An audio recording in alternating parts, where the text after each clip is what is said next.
সবজিটা পেঁয়াজ মরিচ দিয়ে দিয়েছি।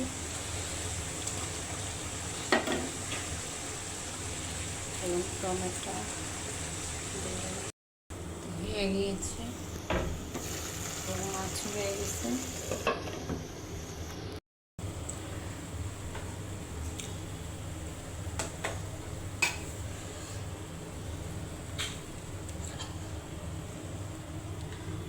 হয়ে গিয়েছে রান্না, সবজি তেলে দিয়েছি এবং আম দিয়ে ডাল রান্না।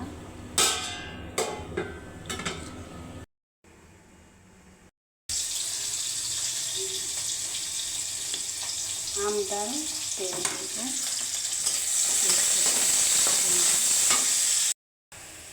তো একটা পেঁয়াজ, একটা রসুন এবং 3টা ঝাল দিয়েছি, শুকনো ঝাল ভাজার জন্য।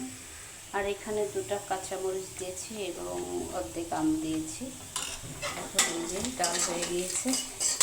ডালটা আগে সেদ্ধ করে ভালো করে চামচ দিয়ে ঘুটে তারপর পানি দিয়ে 10 মিনিট প্রায়, তারপরে যে তেল দিচ্ছি।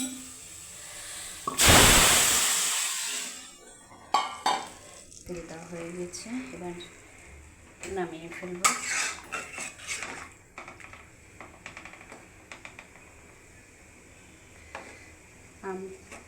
আমরাও সিদ্ধ হয়ে গিয়েছে, এবার নামিয়ে ফেলবো। লবণ ঠিক আছে কিনা দেখিনি,